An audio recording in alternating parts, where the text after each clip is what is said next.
It's a bird. It's a plane. This is Jason J. Lewis, the voice of Superman on Justice League Action. This is Mark Wade, writer of Superman Birthright. And you're listening to The Krypton Report.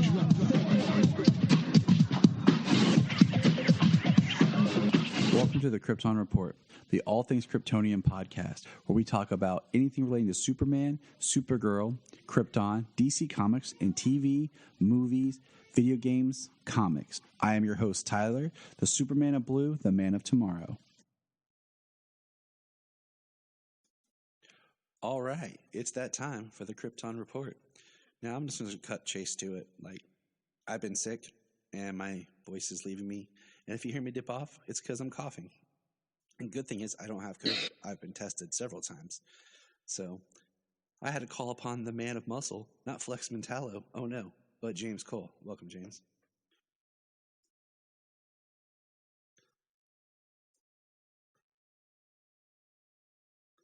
So, yeah, that was my little segue, news. Doom Patrol. Thursday, dude, was my DC day. Because I hadn't. So, Thursday, of course, the wife and I watched Titans. And then we watched the first episode of Doom Patrol. And then we went about our day. And then kids came home, watched Stargirl. Gotta be quiet.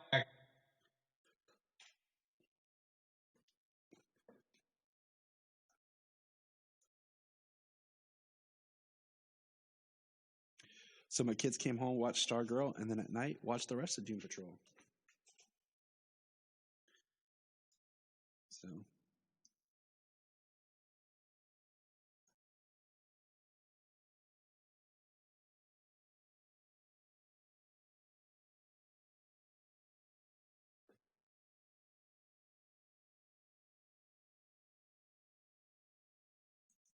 Mm-hmm.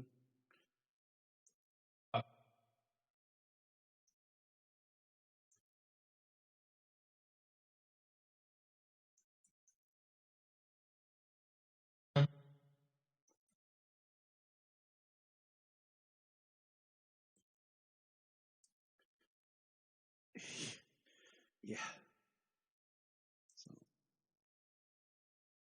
But yeah, so Doom Patrol is back.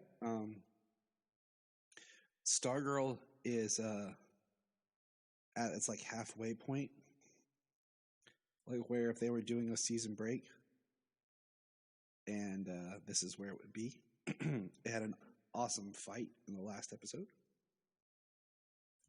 Let's see here.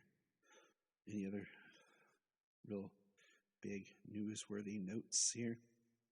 We got images behind the scenes of Batwoman, and we got Peacemaker images. And of course, yep. And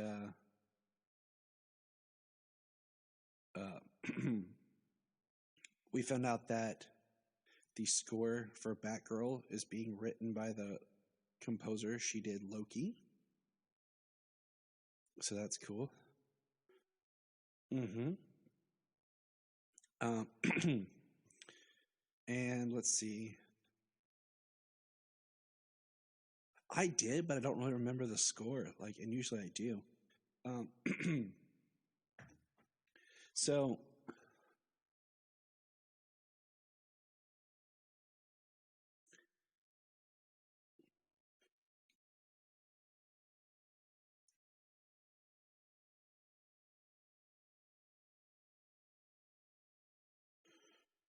Man, life keeps you back.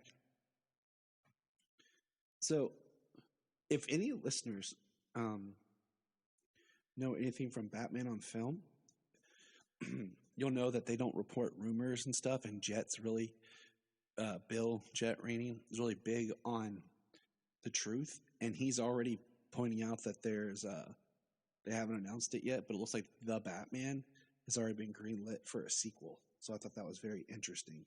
Check out their website and Twitter for more on that.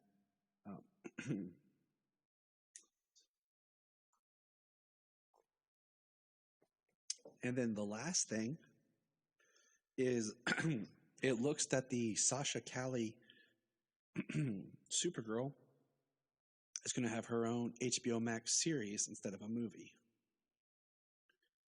Thoughts?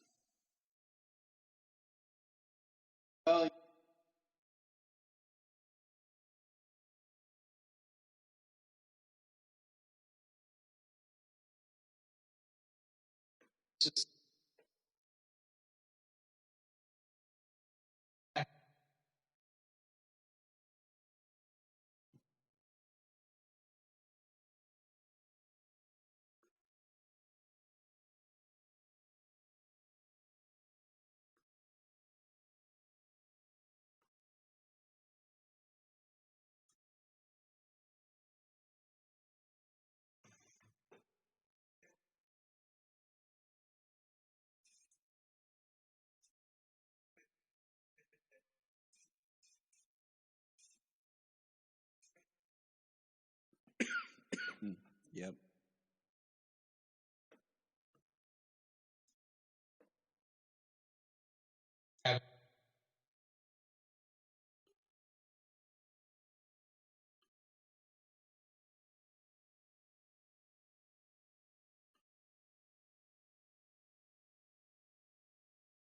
Right. Exactly. That's why I'm just like, I'm like, okay, like I haven't seen her, and of course I'll watch at least the pilot. I mean, that's what we always do. Woo. So, it's just interesting because, we're talking about how, sometimes we like struggle to keep up with everything. And now with the way things are going, we're going to have a, like we talk Titans somewhat, and it's got Superboy on it. So we try to check back in, and I guess there's supposed to be another more Superboy episode later in the season. But man, if we have we're Supergirl's ending in November, and then it could be potentially, 2023 maybe when this Supergirl show debuts. So, it'd be just another show. Yeah, but it's November?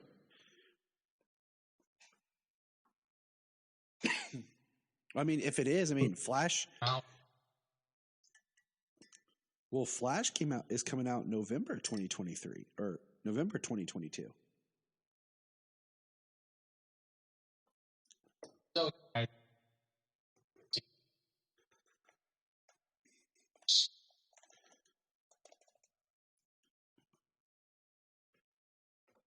So just more content for the show and more content for our friends over at Supergirl Radio because they'd have a new Supergirl to talk about.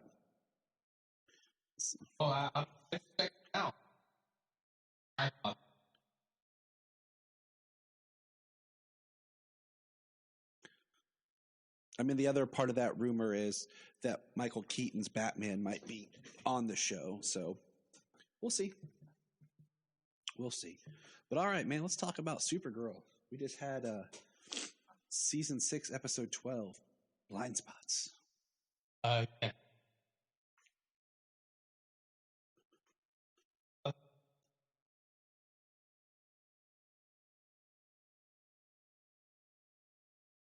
So this episode, we open up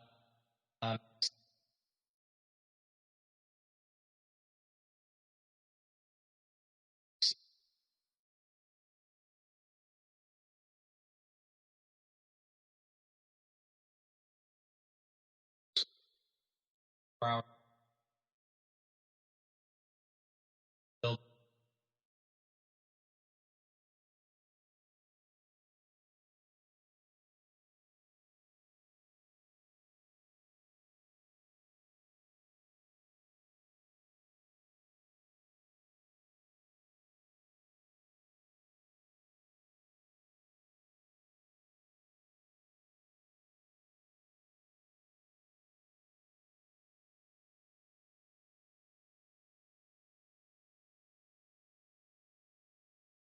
us. But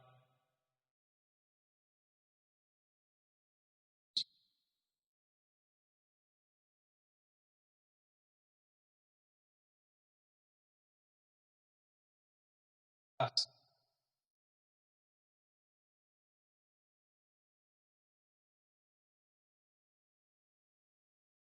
So this episode I liked in some parts, right?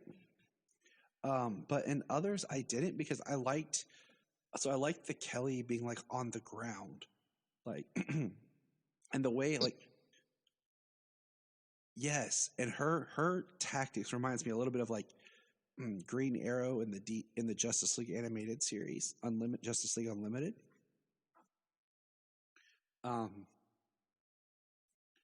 Yes, exactly.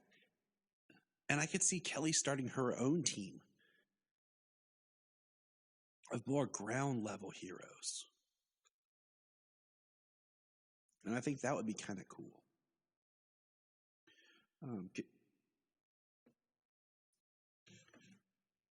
I mean, that's a spinoff that, to me, I think would be more interesting than what we've kind of had, because we have not really had anything discussed.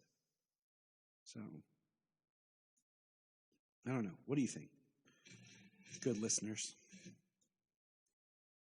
So, but I liked Kelly and a lot of her points, but do you, I like that this is the Diggle crossover episode.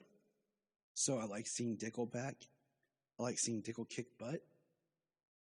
Yeah. Did you?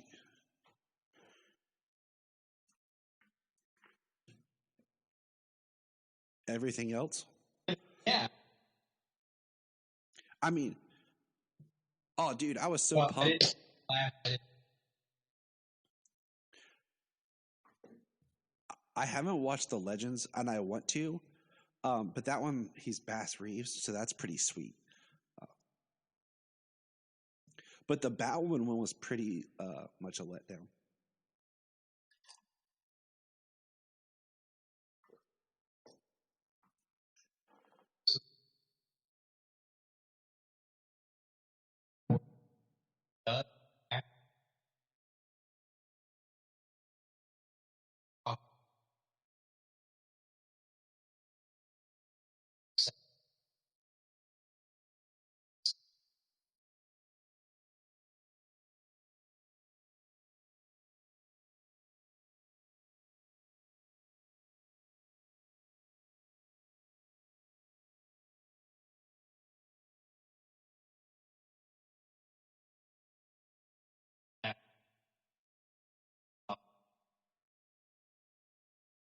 Yeah.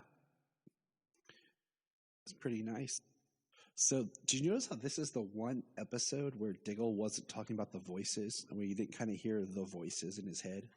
No, actually. I'm sure I probably would have known more about that if I watched this first one on the Flash, right? The first one Was was it? Batwoman. Okay, maybe. I think it was Well, I don't know if I remember him saying that he spoke about that on that. Batwoman, he just says like he's there for the hospital, something with his head, and you kind of hear like a fear of the sounds. It's been a little while. I like how James and Diggle are friends. Yeah. Did you catch that? James Yeah. and Diggle are friends. I'm like, I was trying to remember, like, did they hang out? I mean, not that I recall it. I know, but all right. So the Kelly story for this was really strong. I feel like had this not been a COVID like filmed episode, it would have been better. Just because I think some of the beats of this story would really lend a hand having more extras, like for the hospital and for the building rumble Right. and everything, Which they normally would have had. really right. So I was just like, okay, that kind of sucks. And man, do I hate the politician lady. Well, at least she gets hers in this I hate episode. Yeah, she does. And I just hate people like that, period. And like, because I was trying to figure out, like, she had the fifth dimensional energy. Like she was pulling it out of other people or siphoning their energy off of them. I was trying to remember. And then, like, I was trying to figure out what her powers were doing. Well, I mean, she was basically doing whatever she wanted, but I mean, she's a person with fifth dimensional energy. Like, I'm guessing that just drawing it from where it is in people, it's siphoning their life in with it. I mean, she was a horrible person before, and this episode just made her even worse. All she cares about is getting that company in. She has no care that the building's gone and all this housing is gone. All she cares about is getting the company in. She's using her magic to bring money out of thin air to buy the votes her way. I mean, heck, she's even doing a press conference, and nothing even happens, and one of her bodyguards attacks Orlando. Like he didn't go after her or anything. Bodyguard whips out his freaking stick and goes to attack him. Now, here's my question about Orlando. He's an alien with abilities. That's never come up since he's been let out of prison. And wouldn't he have powers to be able to help with like the rubble on everybody? What were his powers? I can't remember what his powers in that episode. I was trying to think about it, but I couldn't recall. Right, and because I also kept thinking to myself, like, it's kind of weird to me that they go to the hospital and she's like, "Here, help this child," to this nurse, but she's not like, "This child's an alien." Because like that would be a pretty big thing to know if you're going to treat a patient. Oh yeah, biology be different. Like, something that you give a person could kill the alien. Exactly. And I'm like, did they forget that in the writer's room? Like, oh yeah, Orlando and his brothers are aliens. I was a little confused at one point when they did the backup, the 24 hours of when Kelly was on the phone and it was showing Supergirl and them fighting the giant cat. I'm like, did that line up times? No, I think it was a news report that was only covering Supergirl. That was not even covering building collapse. I think that's what the focus was. Well, I mean, is nobody's even seeing what's happening. That's part of that's what Kelly's story is all about. Is even her friends and her super friends and her fiance, they're not seeing what's happening. Like it sounds like you said, like they almost forgot about it in the writer's room that Orlando and his brother are aliens because it never comes up. It hasn't come up since the episode they were introduced. It's almost if they introduced them as aliens and now it's like transitioned into this corrupt political and racist message. Yeah. Or racism. And I guess I think it's kind of weird when when you're dealing with like the whole they're alien and they're African American. Right. It's like what are their aliens? Because like we know that some aliens choose their form. Some aliens. Well, like the bartender at the alien bar, he was black too. Mm-hmm.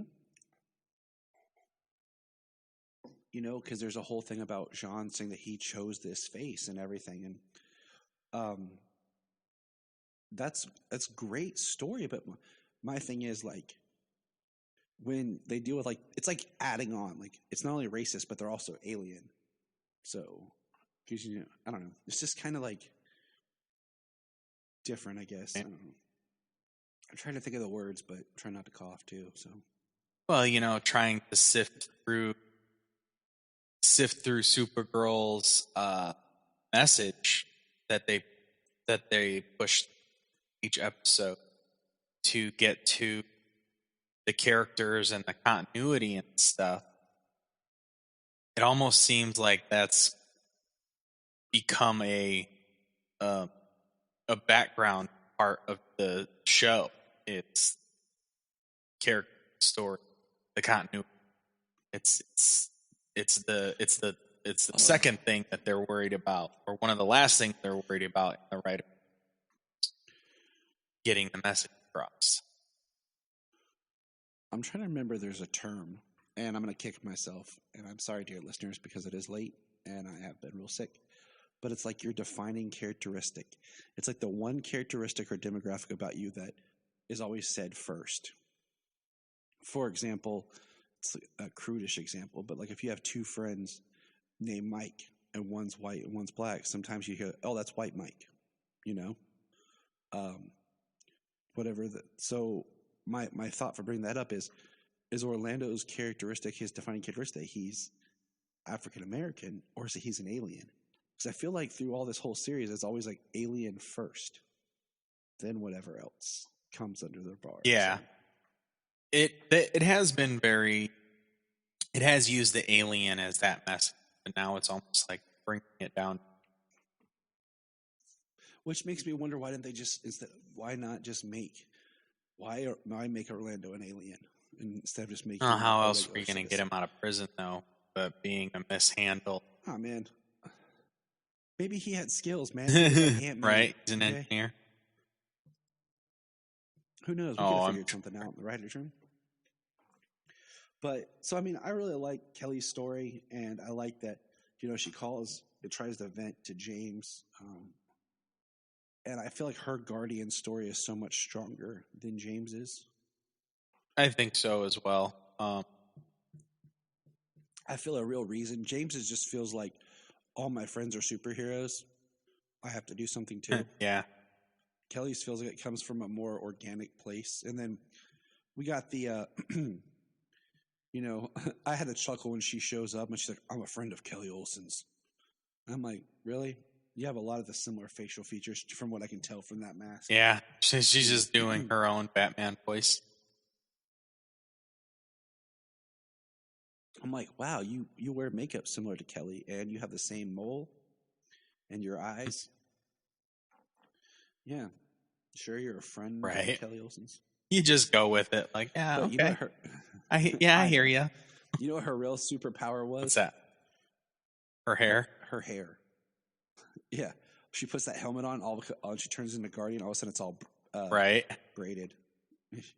And like, because there's that one scene where she has her suit on but her helmet off and she's in the tower and her hair's back to being the regular straight. I'm just like, yeah, I want to see her change into Guardian and that hair just like magically just move itself. Like she puts on the helmet and just like shoots out the bottom of the helmet. Like, yep. Exposes like it's like her predator braids. That big old helmet on. I like. What did you think of her suit? What did you think of the update to her suit? It looks a lot better. Yes, absolutely. I'm glad the color scheme is what it should be. The blue and the gold. It looks a lot better. And I like how it was organic in nature. She wore the helmet and she went out there to chase her. Yeah. The helmet wasn't made for her. Sights were wrong. They even showed it inside of the helmet through the eye holes. That it was. Oh, when she uses James's actual gear. Yeah, that it was obstructing her view.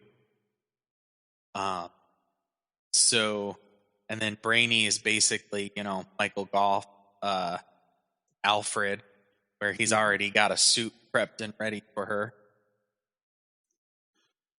He's like, Sprocket, I have it here. I realize how much I like the look now of Brainy, and like even when he's green, and like I like Brainy's suit compared to like when he first showed up in that like white ugly wig. Like that was rough, man.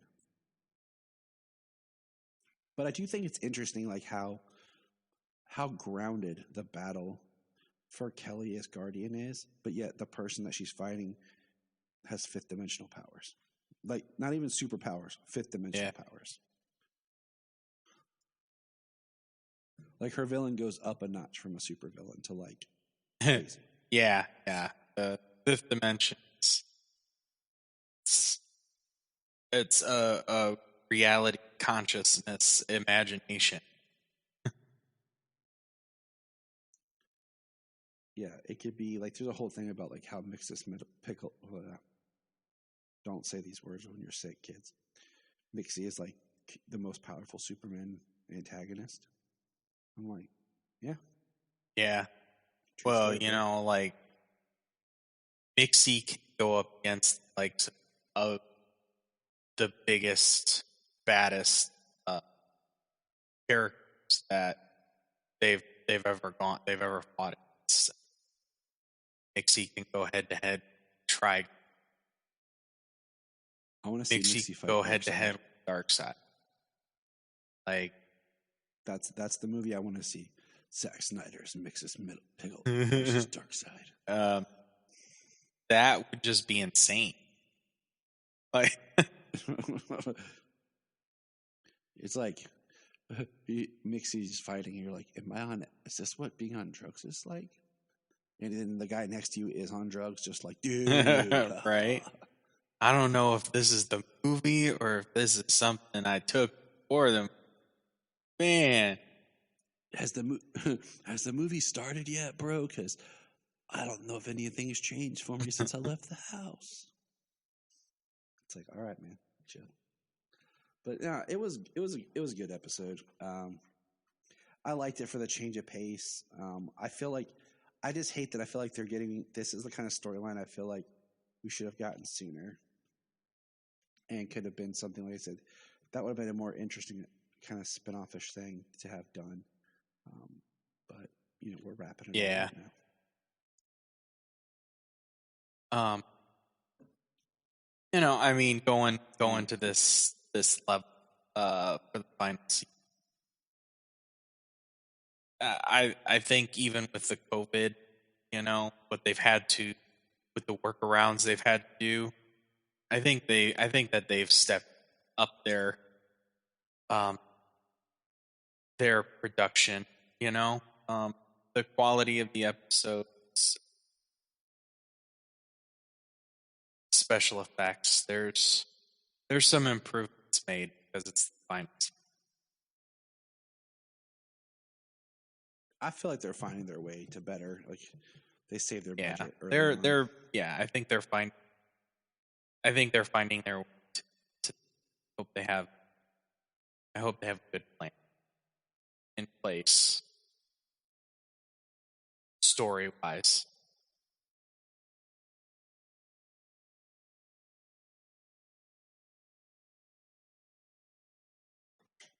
So, any other final thoughts on this episode? And we'll just kind of cut it a little short since I'm not feeling well. Good listeners, I can't talk as much as I usually do.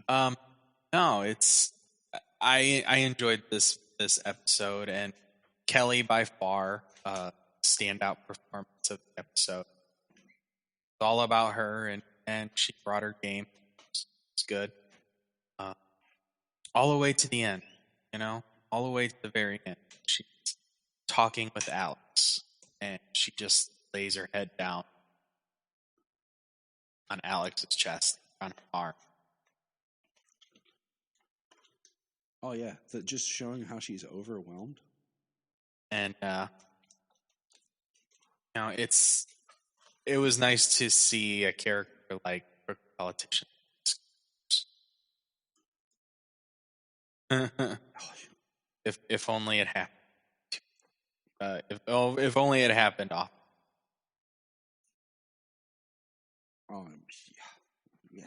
That's why I love going back and reading Golden Age Superman, where he's like, "You crooked guy," Right? Punches him. Yeah, he didn't take no crap, man.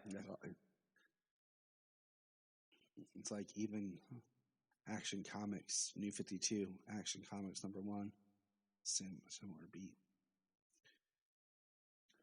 But all right, good listeners, remember,